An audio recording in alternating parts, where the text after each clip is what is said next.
Get ready for a journey through the worst places on the planet to live. In this video, you'll discover 30 of the world's worst urban hellholes.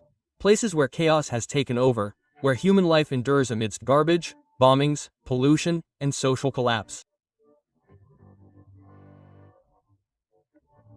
From floating slums in Nigeria to neighborhoods occupied by homeless people in San Francisco, passing through cities suffocated by toxic smoke, trains packed to the brim, and communities forgotten by their own countries. Number 1. Uncomfortable, but still functional. Here, survival is the only possible luxury. Are you ready to face the other side of big cities? There are cities in the world that defy urban logic, where chaos is constant, inconveniences are daily, but life goes on.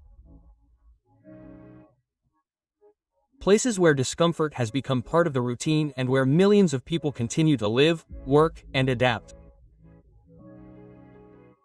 A good example of this is Hanoi, the capital of Vietnam. There, traffic is a jungle of honking horns, motorcycles, cars, and bicycles crossing everywhere. The city pulses, but without any apparent sign of organization. The streets are narrow, the sidewalks are occupied by everything but pedestrians. And the sound of engines is part of the soundscape. For a visitor, it's a shock. For a resident, it's just another day. Leaving Southeast Asia and heading to one of the world's most organized countries, we find an equally chaotic, if entirely different, scene. At the Shibuya crossing in Tokyo, thousands of people cross at the same time in all directions. What seems like absolute chaos operates with an almost hypnotic efficiency. It's a kind of coordinated disorder where everyone knows exactly where they're going, but to the uninitiated, it can be overwhelming. The lights, the signs, the sounds, the crowds, it all seems exaggerated. It's the kind of chaos that works because everyone has learned to live with it. But not all discomfort is related to too many people. In Amsterdam, one of the world's most admired cities for its quality of life and cycling infrastructure, the problem is precisely too many bicycles. Many of them are abandoned and thrown into the canals, forming veritable sunken cemeteries. The city needs to rescue thousands of them each year, which generates a very high cost and an unexpected environmental impact. The urban model, idealized by so many, hides a disorganized and even negligent side, difficult to imagine for those who only know the city from postcards. Even in peace, the discomfort begins before you even set foot in the city. The Bolivian capital is located at an altitude of more than 3,600 meters, which makes even breathing a challenge for those who are not used to it. But the problems do not end with the thin air.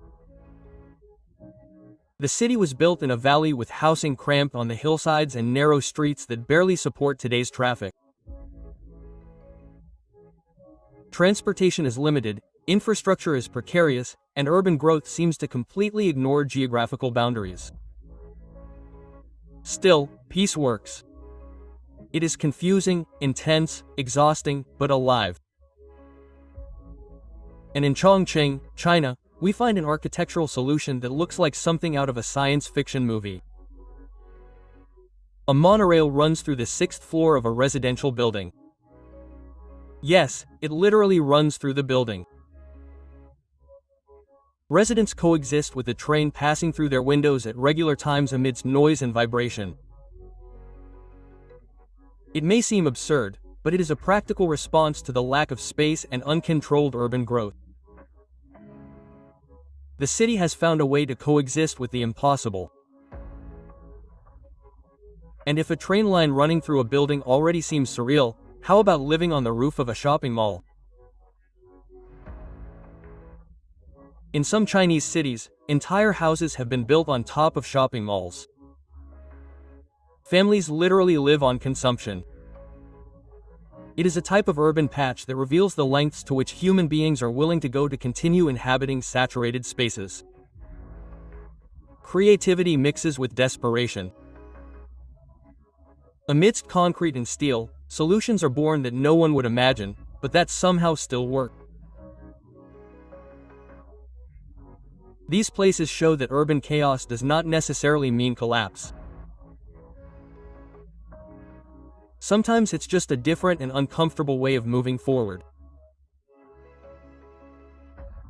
Number 2. Strange solutions to real problems. There are places in the world where urban creativity is transformed into a direct response to the lack of space, money, or planning.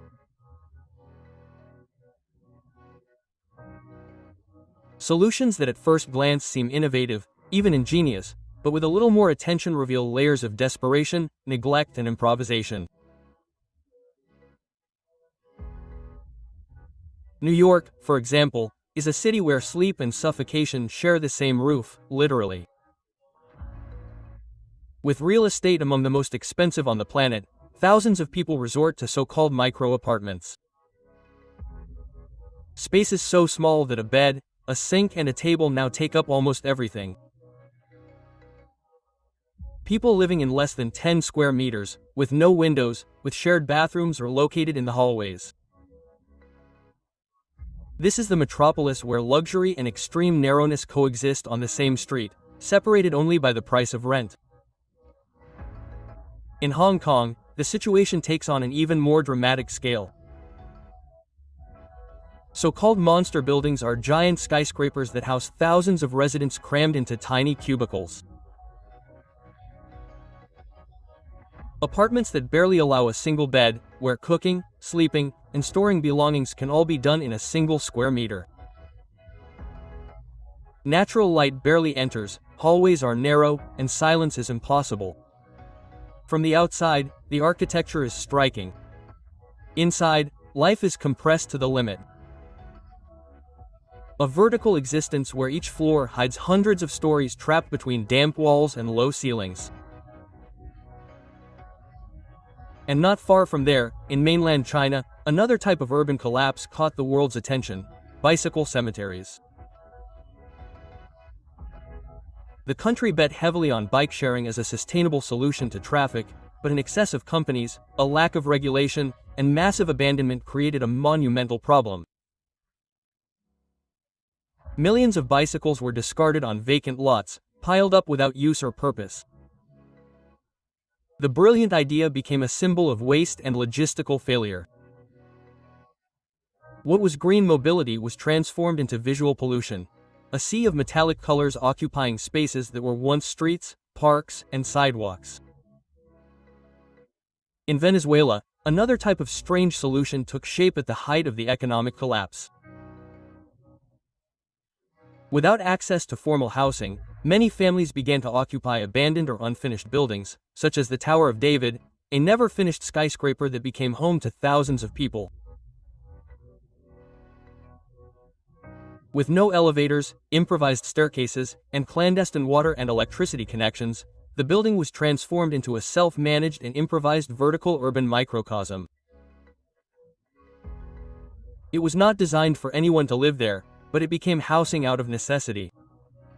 And this phenomenon was repeated in various parts of Caracas. Turkey, on the other hand, offers a scenario that seems taken from a fairy tale, but which ended up becoming an urban nightmare. In the interior of the country, the Burj Al Babas project was born with the ambition of building hundreds of luxurious castles, all the same, to attract millionaires from the Gulf. But the investment collapsed, the money disappeared, the work stopped, and what was left was a ghost town with dozens of abandoned mini-castles. They stand there side by side, motionless, silent, like a monument to the failure of a megalomaniac real estate dream. Meanwhile, in Naples, Italy, the problem takes on a more everyday and even sadder face. Many residents live in makeshift shacks or in squats located under viaducts. The space between pillars has been converted into emergency housing. There, the noise of cars never stops, the air is thick, lighting is almost non-existent, and the risk of accidents is constant. But when there is no other option, even the vibrating concrete becomes a refuge. Amidst the noise and the dirt, life goes on, silent and resilient. These places are not the end of the road, but they clearly show that something is very wrong halfway through. Number 3, on the brink of urban collapse. There are places where the city still breathes, but with difficulty, where life continues, but like a thread that could snap at any moment. These are neighborhoods, districts, and metropolises that have not completely collapsed, but are already dangerously close to doing so. New Delhi is perhaps the most visible symbol of that limit. The capital of India is literally suffocating. Air pollution has reached such high levels that schools are closed, flights are delayed, and hospitals are overwhelmed with cases of respiratory illnesses. There are days when the sky disappears behind a permanent gray haze, the direct result of waste burning, heavy traffic, and industrial emissions. In New Delhi, the air is toxic, the soil is contaminated, and environmental collapse is no longer a future risk. It is already happening. Yet millions of people continue to breathe the impossible, living the unsustainable. In the same country, but in another city, the picture is equally alarming. Dharavi in Mumbai is one of the largest slums in the world, a veritable city within a city where nearly 1 million people live crammed into less than 3 square kilometers. The alleys are narrow, the passageways dark, and natural ventilation is practically non-existent. Drinking water is rationed, sewage runs in the open, and yet the slum functions. There is a parallel economy there, with small shops, workshops, recycling factories, and a survival network as complex as any formal structure.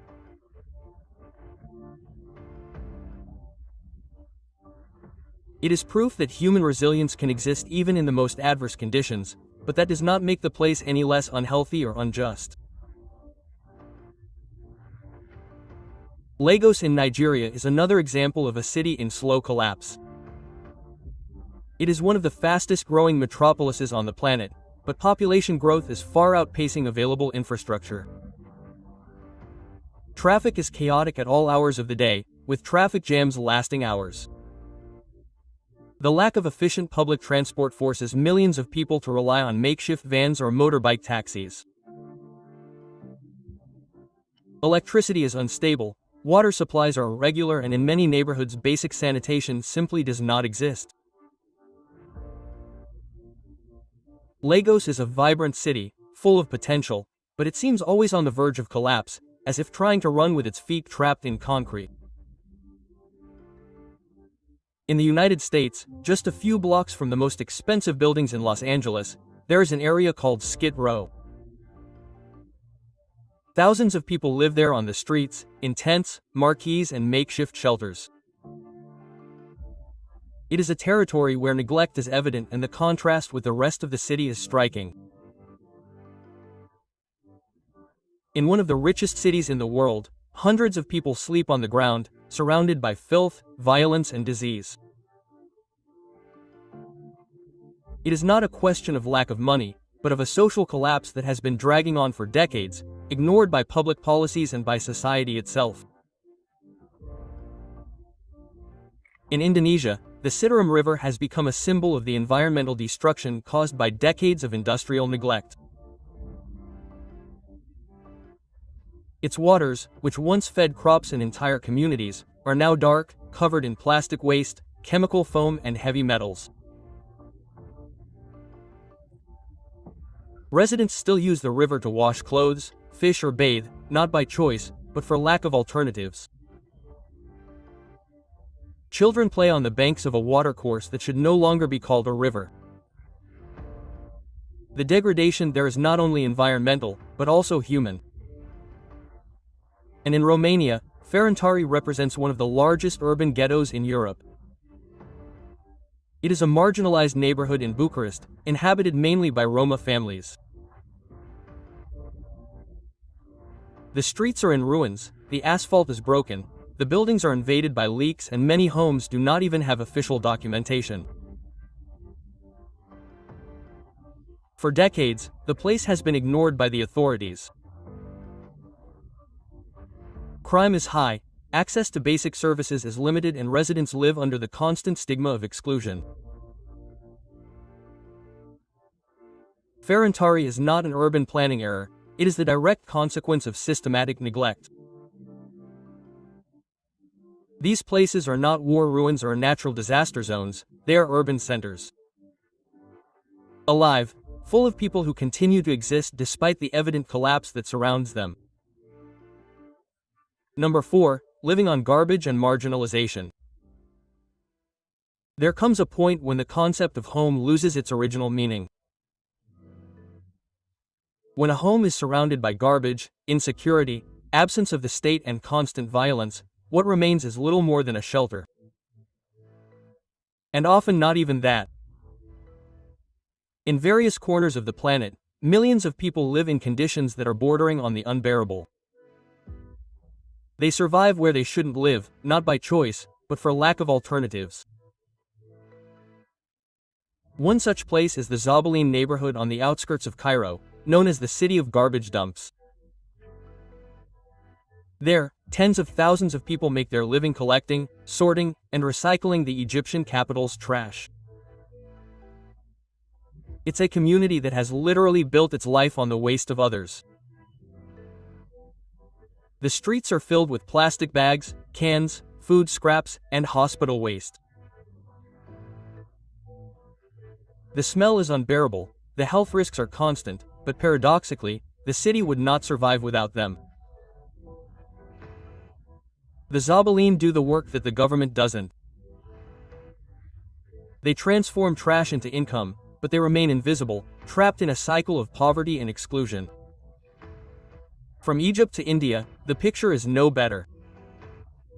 The Ghazipur dump in New Delhi is now so big that it can be seen from space. It's a mountain of waste that grows day by day, unchecked and untreated. Decomposition produces flammable gases, making the place a constant risk of fires and landslides. Entire families live around this veritable urban volcano that threatens to erupt at any moment. Children play among bags of garbage. Animals feed on organic remains, and respiratory illnesses are so common that they are hardly alarming anymore. It is an entire life built on the city's discards and cruel proof of how garbage does not disappear, it just changes direction. In Kenya, the situation is repeated with other nuances. In Nairobi, the Dandora dump is more than a waste deposit. It is a lawless territory. Hundreds of recyclers live inside the area, exposed to toxic waste, chemicals, sharp objects, and the constant presence of rats and vultures. The place has become a symbol of the country's environmental and humanitarian failure. The soil is contaminated, the aquifer poisoned, the air permeated with toxic smoke. Even so, there are makeshift schools, shacks, and entire communities that insist on existing there. The state is absent, and when it does appear, it is usually to repress, not to help. In South America, the face of urban marginality takes the form of densely populated hills marked by violence. Petare in Caracas is one of the largest favelas in Latin America. A maze of alleys, stairways, passageways, and stacked houses where organized crime imposes its own rules. Government presence is minimal. Basic services such as running water, garbage collection, and public transportation are sporadic. Insecurity is part of the routine, and leaving the house at night is a constant risk. Still, Petare lives. There are shops, parties, jobs, children going to school, but everything happens under the weight of an invisible and permanent threat: that everything could collapse at any moment.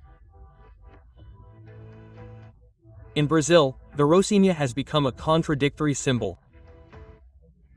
On the one hand, it is one of the best-known communities in the country, with social projects, a vibrant culture and a feisty population. On the other, it is a portrait of extreme inequality. The favela grew up squeezed between the hillsides of southern Rio de Janeiro, surrounded by wealthy neighborhoods but without access to the same living conditions. Armed violence, clashes between factions, and police operations are frequent. Infrastructure is precarious, basic sanitation is lacking, and promises abound. La Rocinha is a microcosm of a country that lives with its extremes without ever resolving them. And in the United States, the contrast between wealth and neglect reaches levels that are hard to believe. In cities like San Francisco, the homeless crisis spreads through the streets with makeshift tents, old mattresses, and people living among garbage bags, under overpasses, and on the sidewalks of downtown neighborhoods. The city, a global symbol of innovation and technology, coexists with a growing population of homeless people who are already exceeding the limits of public assistance. Mental health problems, chemical dependency, and absurdly high rents have created a social bomb that explodes every day before the eyes of those who pass by. There, amidst the glitz of startups and the glitter of skyscrapers, thousands of people struggle for shelter, food, and dignity. A brutal portrait of a system that left behind those who couldn't keep up. Number 5. Urban hell. There are places that exceed all the limits of what can be called urban life. They are not just uncomfortable or simply dangerous. They are zones of absolute collapse, where human dignity is crushed by an unbearable combination of misery, abandonment, pollution, and despair. We have reached the end of this journey to the bottom of the urban well, and here the scene is hellish.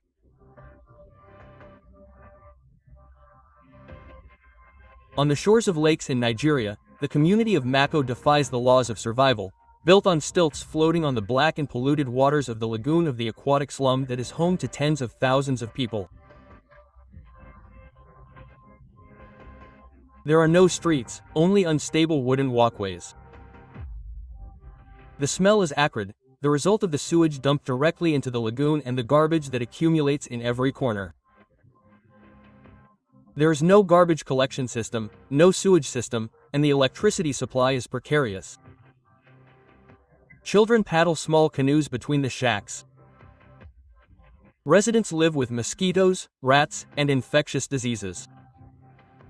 It is a place that the modern world has either forgotten or chosen to ignore. In Bangladesh, transportation has become a battle for survival. Constantly overloaded trains carry passengers not only inside the carriages but also on the roof. On religious holidays, thousands of people cling to the train from the outside with their hands and feet, braving sun, rain, and the constant risk of death. There is no efficient supervision, no adequate infrastructure. Overcrowding and the precariousness of the railway system have pushed the population to the limit, and that limit has become routine. Traveling by train is no exception. It is the norm for those who have no other option. At the opposite end of the social spectrum, but no less disturbing, is Dubai's desert of supercars. Bankrupt millionaires, indebted tourists, and desperate investors. Luxury vehicles, Ferrari, Lamborghinis, Porsches, are abandoned in the middle of the desert with the keys still in the ignition. These sand-covered cars silently pile up while on the other side of the city, migrant workers live in overcrowded housing, with back wages and confiscated passports.